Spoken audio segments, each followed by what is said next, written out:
Welcome to the Immigrant Computer Scientists podcast, where we talk to computer scientists who immigrated from their home countries for study or for work or for other reasons.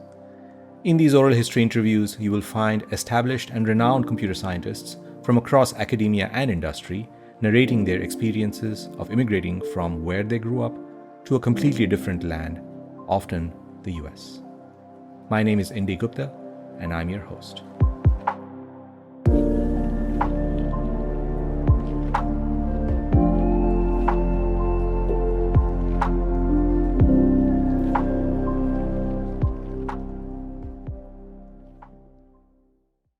This is a remix episode. As usual, you can find all episodes and detailed episode guides on our website, csimmigrant.org. Again, that's csimmigrant.org. And you can find us and subscribe to us on Apple Podcasts, Spotify, Google Podcasts, and basically wherever you get your podcasts. This episode is structured into acts or chapters. You'll find chapter markers on your audio player, and you can use these to jump between the acts or chapters. This is a remix episode. The dreaded impostor syndrome. When you feel like a failure even in the midst of success, like you don't belong to your work community, like your talents and skills are just out of place in your workplace, like you are basically an imposter. Many researchers and entrepreneurs suffer from the impostor syndrome, especially women, but also other technologists. Sometimes occasionally, sometimes the syndrome is chronic. I spoke to 7 prominent computer scientists about how they handle failures and rejections, and also how they handle the imposter syndrome. First up is Pratima Rao Gluckman. She is an author and technologist in Silicon Valley who's worked in many companies over the last couple of decades and is currently at Meta. Pratima grew up in India starting from the 1970s, and she immigrated in 1998 to the US for her master's. Here's my conversation with Pratima Rao Gluckman. You mentioned imposter syndrome. Do you have a thought process, philosophy for handling it when it hits you? I do. I think through the book I learned that. I think it was Telly Whitney who helped me through that. She's the founder of Grace Hopper. So she started Grace Hopper with, I'm totally forgetting. So anyway, Dr. Telly Whitney, she's, founded Grace Hopper, and I was sitting and I was interviewing her, it was like a Friday afternoon having coffee in downtown Saratoga. And I asked her, do you have imposter syndrome? And I thought she'd say, no, I don't have it. And she said, I do. And she said, I have it every day. And I said, how do you get over it? And she said, I just show up, every day. And I think that helped me because while I was writing the book, I was having so much imposter syndrome, and it was just showing up. And doing the next thing.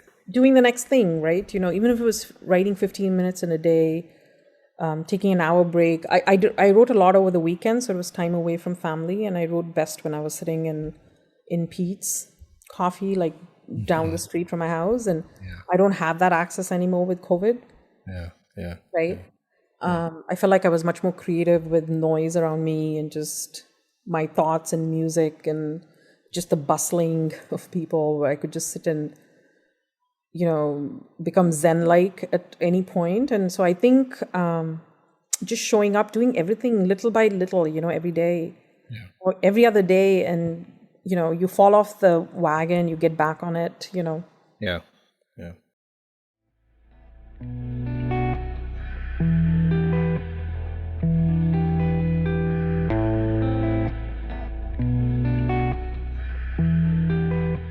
Ask about a different side of the coin, which is handling failures and rejections. All of us face failures and rejections in our life.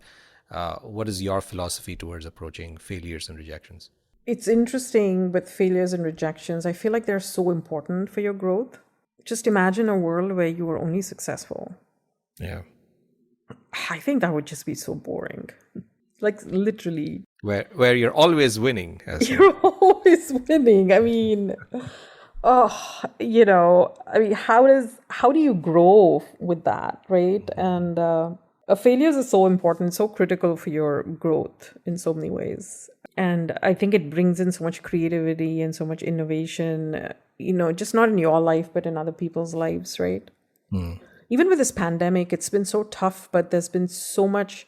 We've had failures, but we've also had successes, and we're always striving to be successful, but we're also failing miserably as we go along, right? And I think it's important for us to have those failures because it really helps you get that growth mindset. So when you face a failure or rejection in your personal or professional life, is your thinking, well, this is just part of the process, let me just move on? Oh yeah, it's just part of the process. For me, I'll tell you, when I tried to quit VMware and been there for 11 years, you're out of the job market, and it's job market's like dating, right? Like trying to find another prospective employer, and you might get one offer, but you probably failed like 9 companies, right? Interviews. Right. You have to go kiss so many frogs to find your prince, right? And but if you don't do that, and you don't fail. I felt like just when I came out and I said I wanted to go find another job, and it was a very scary time for me because, not in the job market, the world kind of moved on, and I was in the enterprise space, and I interviewed tons and I failed tons of interviews, but I felt like I learned so much and I got better and better and better and better. And then finally, the companies I found were like the best companies that I wanted and they wanted, and and this is what I tell women too. Like, I interview tons of women who have probably been with the same company for a long time, even men, right? They're afraid to kind of go out and find that job or that thing, and they'll go interview 1 or 2 places and they fail and they just give up, and they say, you know what, I'll just stay with this boring job and suffer through it, right? But I feel like those failures really help. The next voice is Regina Barzilay, professor at MIT. Regina grew up in Moldova or Moldavia, a nation in East Europe. Then she immigrated to Israel in 1990, did her bachelor's in Israel. Then she immigrated to the US in 1997 as a housewife, but then did her PhD in the US. Regina's thoughts on the imposter syndrome are also shaped by the fact that she survived breast cancer in the 2010s. Here's my conversation with Regina Barzilay. She has an extremely unique philosophy to handling imposter syndrome, one of the most unique philosophies I've ever heard. The way, when I was younger, I did feel it many times. And I remember when I came to MIT, I knew that Shannon was a professor here, which is scary. It's like, wow, are they all like Shannon here? I'm definitely not Shannon. There were all these questions, do I belong to this institution? But I think that what happened like later to me, it's like I am now thinking I have goals, okay? So I have goals. I know what I want to achieve. So my point is, I am what I am now, correct? I really care to get where I want to get. And I am just a vehicle to bring, to bring the group to this particular point. Like, for instance, we have a lot of diseases like cancer, so there is really no treatment. They're lethal, and despite all the big words that we are saying about AI and healthcare, we really didn't change anything in terms of mortality outcomes and drugs. So there are several areas where I think I have some ideas, my students have some ideas that we believe we can change it.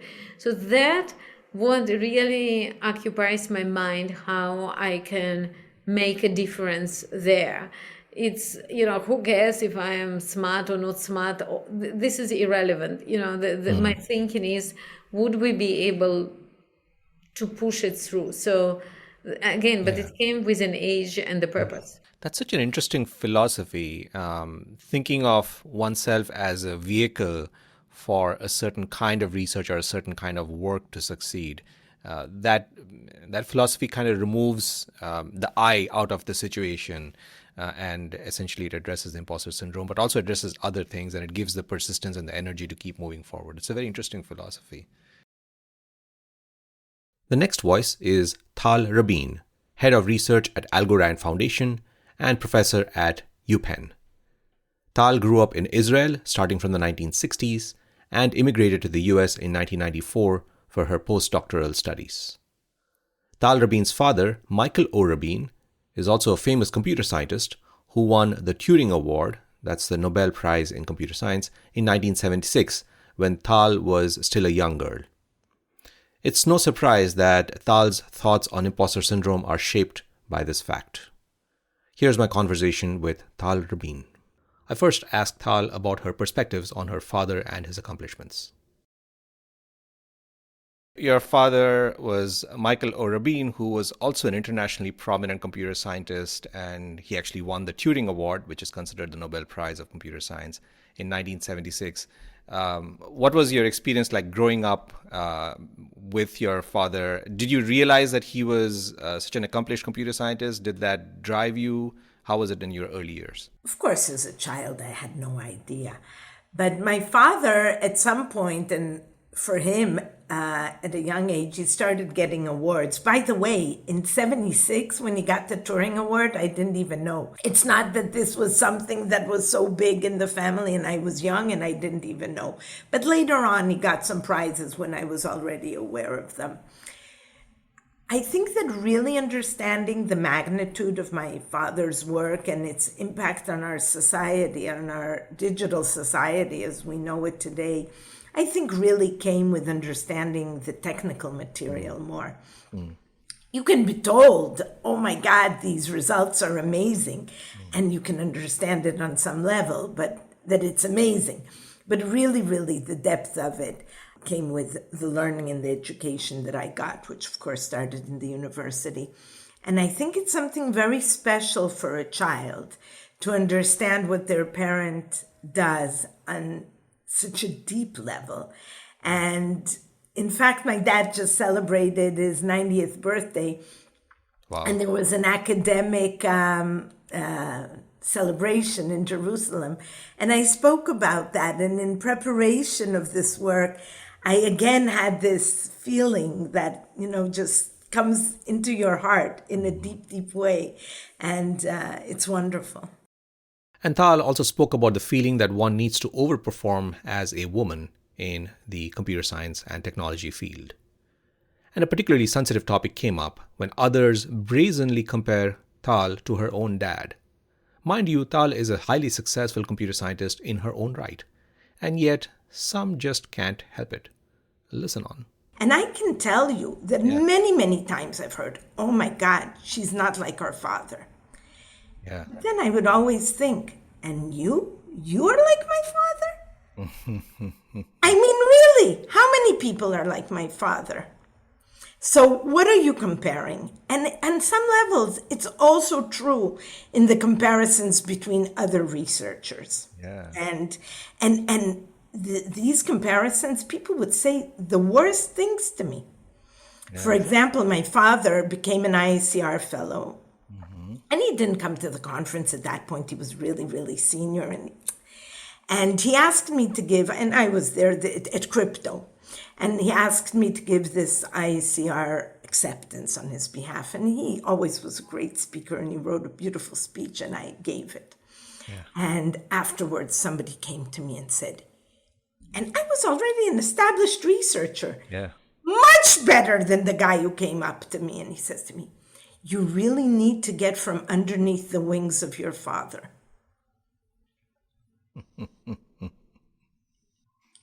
So, not only am I a woman, I also have a very famous father. So did your approach to handling that question when it comes up, when the first few times that it came up in your life, were you just shocked by it when someone came up to you and asked you? I think I was very aware from the beginning that this was a ridiculous comparison. But again, it's also part of my personality, I think, being able to take it this way. Do you say something aloud and explicitly to the person, or do you just handle it mentally, internally, when it comes up? Most times I don't say anything. That guy, by the way, came and apologized later. I see. I don't know if somebody in the circle had said something to him or he just realized what a complete idiot he was. But as I said, really, those people, they're better. So, It's amazing that you're able to process it internally without actually saying anything aloud to the person. It's also for my love for my father.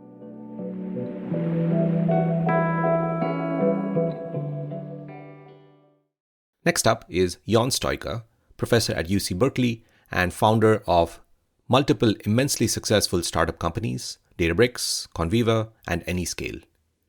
Jon grew up in Romania starting from the 1960s and immigrated to the US in 1994 for his PhD. Here's my conversation with Jon Stoica. It was also interesting to notice while you were talking that problems that you observed, or rather failures you observed in a previous startup motivated some of the things you were doing in your next startup. That was kind of interesting to observe. I want to take a step back from there and ask in general about failures and rejections. We as scientists are always used to getting our ideas turned down at least once, papers getting rejected, a proposal getting rejected. Of course, in the startup world, this exists. Do you have a philosophy for handling failures and rejections? So obviously you have many failures and rejection, and always one thing you need to keep in mind that in many cases is that it has to deal also with the expectations, right? Your own expectation, right? It's a difference between reality and expectations, right? So if you have a very low expectations, you are going to have fewer rejections, right? So I think that there are two things here. So the first thing is about I'm trying to get in the mode when something like this happen. So what we are good at, Indy. Yeah. And I draw the conclusion that what we are good at, in our profession, we are good at solving problems. It's what we are good at, right? That's why, we got high scores at exams and things like that. And these are problems to solve, right? Yeah. And when you are down, when you have a failure, if you start to look at that as a problem to solve, I found that to be kind of refreshing because now you put you in an active mode, right? Yeah. How to solve that problem. Okay, it's down, it's a problem. So let's, it just put you maybe everyone felt that, man, is this problem, I didn't solve it for 1-2 days, and you take it personally, I'm going to solve it and so forth, right? Of course, the failures are personal in the first place, but if you put in the other mode, I think the key is to get out of the mode in which, you are depressed and maybe thinking, why did this happen to me, or things like that, right? It's a little bit, just think about, it's a problem to solve, right? And of course, it's emotional. We are emotional, animals, right? And there is no question that it affects you, right? Even if you don't want. But after a few hours or whatever, I noticed that if you start thinking about the problem, then you are going to feel a little bit energized. The second thing, which I think it's another thing, which was, I had this problem, maybe other people have, is early on, maybe in career and so forth, the fear of being wrong, right? Is stressful, right? So the things I started to not actually to at a point to be very comfortable, far more comfortable with it, is that, this, again, if you think about what does it mean if you are wrong? Yeah. If you are wrong, this means that actually you learn something, right? So fundamentally, you are going to be a better person. Because you are going to know more. You are going to learn more. If you are right all the time, you don't learn much, right? So again, if you just change that viewpoint, I found always easier to deal with being wrong. And because, sometimes I have to say, it was very hard for me to accept. And I was just arguing for the sake of the argument, or for didn't want to recognize I was wrong, right? That's a beautiful philosophy, actually. Next up is Rada Mihalcea, professor at the University of Michigan and director of Michigan AI Lab. Rada grew up in Romania starting from the 1970s and immigrated to the US in 1997 for graduate school. Here's my conversation with Rada Mihalcea. What is your philosophy to handling failures and rejections? So one which I actually quoted to my colleagues just a few days ago, and I keep quoting to my children and students. There is one quote which I feel I've been living by. It's T.J. Watson's. I said, do you want a recipe for success? It's quite simple, really. Double your rate of failure. And I've been aiming without knowing. I mean, before I ran into this quote, which I realized it matches me so perfectly. I think I've been not shying away from failure. Not that it doesn't sting. I do. I mean, I do feel it when I get something rejected, even now. I think now it usually takes me a day. I think earlier days, maybe it took me longer to sort of recover after rejection. But in a way, I think it's also encouraging me to go back at it, because I don't like to not be able to do something. And I had that all the time. I mentioned this class in language early on when I almost failed. And I think that really encouraged me to go more at it. The AI class in college, that again, I almost failed. And that didn't really make a difference. I know career proposals, for instance, are something that are a big deal for us in academia. And I failed the first one, I failed the second one, but I just kept getting at it. Eventually, the third one also turned into a P case. So in a way, I really, without knowing it, I think I've been living by that quote of doubling my rate of failure. That's a beautiful quote. And I also think to the extent that we do our best, we can't really do more, right? So if we do our best, that means if we do our best. So we cannot do more. The rest is outside us. We cannot control it, right? So I cannot control those reviewers. I cannot control those panelists. Right. I cannot really even control my professor who's deciding to fail me or not. So as long as I do my best, that's all I can do. And then I think for the rest, it's outside me, and I know, again, it stings, but then... As some of your experiences have shown, sometimes things you don't control and cannot control do change your life for the better, into better paths, into interesting paths. Right. And again, I mean, looking back, it's easier always, but I think just going for those things, you cannot always plan ahead. Sometimes even just almost sort of going with the flow, experiencing this new adventure and see where it brings you. It's all. Right. Sort of related to that, I want to ask about imposter syndrome. This is something that a lot of researchers suffer from, either acutely or chronically. Is that something that you experience? How do you advise people deal with imposter syndrome? Well, I think I have experienced it. Well, I do. I think, but then I first off, I remind me that it exists. And I think that helps, just spelling it out. I read recently somewhere, I wonder if it was Adam Grant or someone else, who said that imposter syndrome is very interesting as a psychological phenomenon, because you think everyone is good and you are not. And you know the others think good of you, but you do not. And you somehow, at that point, you choose to trust yourself that you are not good, rather than trusting the others who think you are good. So it's interesting as a phenomenon itself. So just reminding me that exists. And in a way, I also think I have the benefit of not necessarily being an extrovert, which helps. I don't rely so much on the opinions of others, not in a bad way, but just I have the things that I value in my own world. I don't need others to tell me what's good and what's not. Yeah, external affirmation. Yeah, I mean, in a way I can say I'm fortunate to be more of an introvert. That help. That's nature. I wouldn't put it so much on things that I've done, but it's even things that you would consider are detrimental. Like I don't think being an introvert is not necessarily considered to be something that helps you. I do think actually it's very helpful. So even things that are stereotypically considered one way, just looking at how they benefit or not benefit you, just creating your own world. And then I also have little tricks. I remember very vividly, there was one winter, some years back, but not that long back, when for a reason or another, I had a confidence dip, which is like I was already like a professor and I wasn't supposed to have that. But whatever I was saying, I felt like people were looking at me negatively, which was like a exacerbating imposter syndrome. And my reaction to it, I went on Amazon and got myself some high heel boots and I don't know, red nails, like things that would boost my confidence in a way artificially. But whatever I knew that would help with that, like, why not?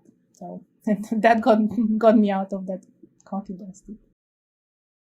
The next voice is Thamar Solorio, professor at the University of Houston.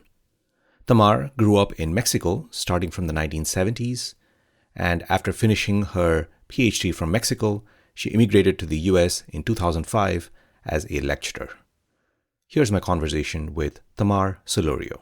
I want to start off by asking you what your philosophy is on handling failures and handling rejection. As we have talked, you have had several instances of that in your career. Have you developed a philosophy, or do you feel you have a philosophy for handling those? I wish I had. It's really hard. Failure is really hard and it's painful, honestly. I take it sometime, a couple of days maybe, to feel sorry for myself, maybe one or two, and say, this is horrible. But at some point I pick up myself. Like, I've been through this recently as well, because I was rejected from a place when I wanted to do my sabbatical. I wanted other options. I'm very happy where I am. But before I was exploring this, I was exploring other places too. And they shut the door, and that felt like a failure to me, like a rejection to me. But then you have to think about the process, and you have to think about the truth of the matter is that it's not a personal rejection. Mm-hmm. It's that for some other reason that is always going to be unknown to me, I wasn't a good fit for the team, for the project, for what they wanted. And that's not a reflection of myself as a person. My worth is not on the hands of someone else. And so when I think about this and I say, okay, so this is not the end of the world. I have other opportunities. I can explore other opportunities. And I said, I'm going to find some other place. And I found a good place. And I'm really happy that I went with Bloomberg. I'm learning a lot with this team. But this is an opportunity that I wouldn't explore if I were just sobbing and, I cannot get a sabbatical position, and this is, I'm a failure. And I had to face it again. And I had to face the fear of being rejected again, right? Yeah. But if you don't do that, then you don't get these amazing opportunities that come your way. And so I prefer this. There is this phrase that sticks with me, and it also helps me. This phrase that says that if you don't get rejected, you're not trying hard enough, right? And so someone that never gets rejected, they're probably underperforming or underestimating or not exposing themselves enough. And so I take that. So I prefer to go with that philosophy and say, okay, so I'm doing a good job at challenging myself and putting myself out there, and it's okay to deal with rejection. Everyone has rejections. It's not like... That's very beautifully put. If you don't get rejected, you're not trying hard enough. And also, I think one of the beautiful things you said is acknowledging the emotional effect of a rejection and saying it's okay for me to feel bad because it was, after all, a rejection, but not getting stuck in that for too long a time, moving to the next step after that. Exactly. Related to that, a lot of researchers suffer from the impostor syndrome, where we sometimes feel, or sometimes chronically feel, that we don't belong where we are. Do you have a philosophy for handling that, or how do you advise your students handle the imposter syndrome? That is honestly one of my hardest. I can deal with failure or rejection, like papers, proposals, and whatever, but impostor syndrome is really hard for me. And so what I do is I have my support network. I'm fortunate enough that I have this group of amazing women in the field that are like my trust people. And I feel like we have this circle of trust. And I go to them and I say, I feel like I'm totally out of my league. Like, I don't know what I'm doing. Like, I let it out with them. I vent out. and they help. Like they come back and say, they support and say they're good things. And that's like my last resource, right? When I'm really feeling like a lot of doubt and a lot of insecurities, I do that. When it's not that severe, like I have my list of things that I go through and I've achieved this, I've done this, and I've done this. Like, why am I feeling like that? There's no reason, there's no logic, right? It's just some negative thoughts that are coming through my mind. Something happened during a meeting, and it makes me doubt myself. I have to come back and say, no, this is not real. And I have to trust myself, and I have to be kind to myself and recognize the success, whatever, big or small, but there's success. And so I have to acknowledge that. So the support network that you rely on, is this something you built sort of consciously, or did it just organically happen throughout your career? It kind of organically happened. That I admire this group of women that are very successful, and that draws me to them naturally, to talk to them, to try to collaborate. And I've been fortunate enough that I've been able to collaborate with them. And then through interactions and discussions and meetings, that you form this like friendship. It's really, now at this point, I consider them my friends. We talked about all different things, not just career-wise, but they are this important group because they know what I do, because they are part of the community. That's really important, right? Because I can talk to my husband and say, I feel terrible, I feel like I'm useless. Like, what is he going to do? He's going to say, you're wonderful. But what does he know? Right? He's not in this world. And so they are my rock in this case, where I'm in the community. Someone that knows the community, someone that knows the field, someone that is being successful, and they can reassure me. Yeah. It sounds like there is a difference between sympathy, which your husband could express, and empathy, which your support network expresses and kind of understands what your mental state is. And the latter is more important. In this case, it is. In this case, I think it's because the way we think and the way we rationalize then you take it more seriously when it's in that case, because you know that they understand better. Not that it's not well-intended. Both are well-intended. And finally, we have Ricardo Baeza-Yates, professor at Northeastern University in Silicon Valley, and also leader of multiple Yahoo labs across 4 continents. Ricardo grew up in Chile in South America, starting from the 1960s. But he's lived and worked on 4 continents: Europe, South America, Asia, and North America. Here's my conversation with Ricardo Baeza-Yates.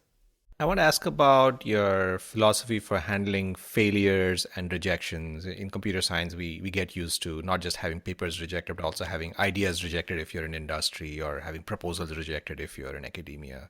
Do you have a philosophy for handling failures and rejections? I would say that these are part of the game, so you need to embrace failures, and also I think you need to embrace uncertainty.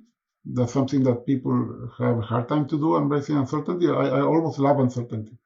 I love that when I don't know. I think that's like a challenge. And one thing, I think the most important thing is to believe in yourself, to believe in what you're doing. So I have a nice story about that. We, at some point at Yahoo Labs, we decided, I decided I wanted to do like a new distributed search architecture. Said in the future, we cannot have these large centralized architectures, even if it is like in parallel.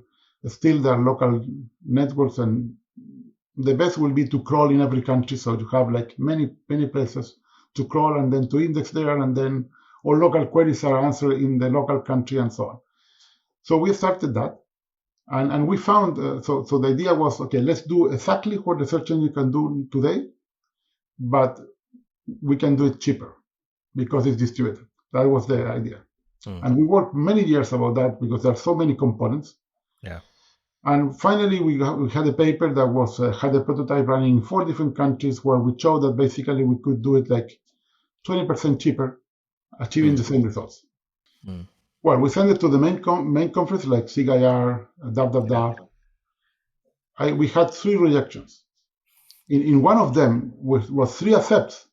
We strong accepts, and then the meta reviewer put it down.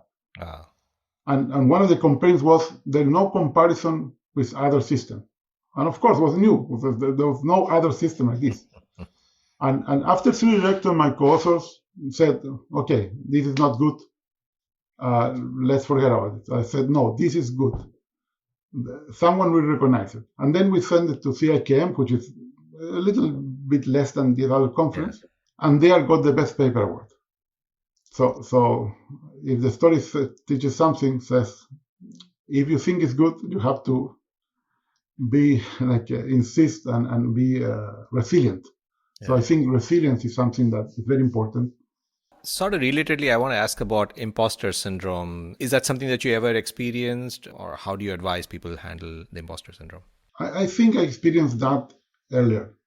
So I think I experienced that my first years of university when I was looking for my limits. I wasn't sure about that, and there are many ways that you feel that you are doing better than you should, and many times it's just your own mind that is playing this trick. So I think I learned trying to find your limits. I learned to be more secure of myself, and I think that it's very hard to have recipes. I think every person is completely different. But I would say that it's just practice. I think you need to practice this, like be very aware. Like, okay, I'm feeling this, but maybe it's not true. For example, when I was the first year at university, and this is another story that has a more recent, I was also playing chess. I wanted to play chess, even professionally. So for 3 months, I was playing 6 hours of chess almost every day. Wow, that's a lot. And then at some point said, okay, and I became the second best in my university. Wow. Okay, the champion went to be an international master, and now he lives in Netherlands. And I always thought that I was second only because I was lucky in the fixture. So basically, I was lucky, and I lost only with the champion because I was lucky and I was managed to win the other games. Because when I was playing fast, I was not so good. But then after 3 months, I decided that I had to choose between living or chess. So I thought, I said life. And only less than a year ago, a friend says, why we don't play chess? And I started to play chess. And then I guess I remember why I like so much chess, because I really love to play chess. I started to play online. Yeah. And playing online, I find out that I'm much better when I have time to think, rather than playing fast. So I have my elo is 300 points more. Higher, yeah. If I play with 10 minutes, give me 10 minutes per move, that's fine. But when you have 10 minutes for the whole game, I'm not that good. The tricky people put me a trap, and I don't see it, and then I lose. So basically. When I was 18, I felt that this impostor syndrome in chess. I felt that I was doing better than I was. But today, now, more than 30 years later, I find out that really it's just a different dimension. So I would say that this is something important. Like there's so many factors, and many times you are not thinking in what's the right factor. It's not you. It's some factor that affects this. That's so beautiful. But I would say, going back to another question, I would say just do it. So this is my main motto: just do it, because sometimes it doesn't matter if you're shy, it doesn't matter if you feel afraid, it doesn't matter if you think you cannot do it. If you don't do it, you will never know. So you need to do it. So you need to try, and try more than once. So just do the next right thing, and things will follow. Yes, and also follow the path that is the best opportunity.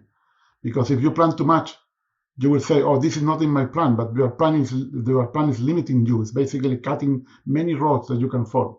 That's why I think people shouldn't do plans. And if they do plans, they have to be long term. And then if you do 10%, you do a lot. Yeah. For me, a very good example is, I'm sure Obama never planned to be president of the US. Like a black kid in Hawaii, single mother, African father with a Muslim name. Come on, you cannot plan that. But he followed the path. I haven't read his biography, but I'm sure he followed the path to to realize at some point that he could be president, but he never thought about that. Doesn't make any sense. Yeah. And if he thought about that, well, he's a genius. Yeah.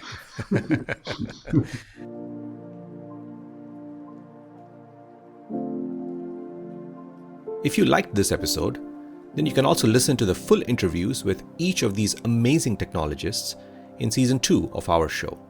That's in episodes 24 through episode 35. Each interview features the origin story of the technologist, their educational path, their decision and thoughts on immigration, obstacles they faced along the way, and a discussion on their retrospectives and perspectives. Check it out. Again, that's episodes 24 through 35 in season 2 of our show. As usual, you can find all episodes and detailed episode guides on our website, csimmigrant.org. Again, that's csimmigrant.org. And you can find us and subscribe to us on Apple Podcasts, Spotify, Google Podcasts, and basically wherever you get your podcasts. All the music used in episodes of the Immigrant Computer Scientists podcast is royalty-free. All voice recordings were performed with and are reproduced with full consent of narrators and participants. You can find music credits on our website. Join the online discussion about this podcast on all major social media, including Twitter and Facebook, with the handle CSImmigrant and hashtag CSImmigrant. And of course, the episode guide is available at our website, csimmigrant.org. This is the Immigrant Computer Scientists podcast.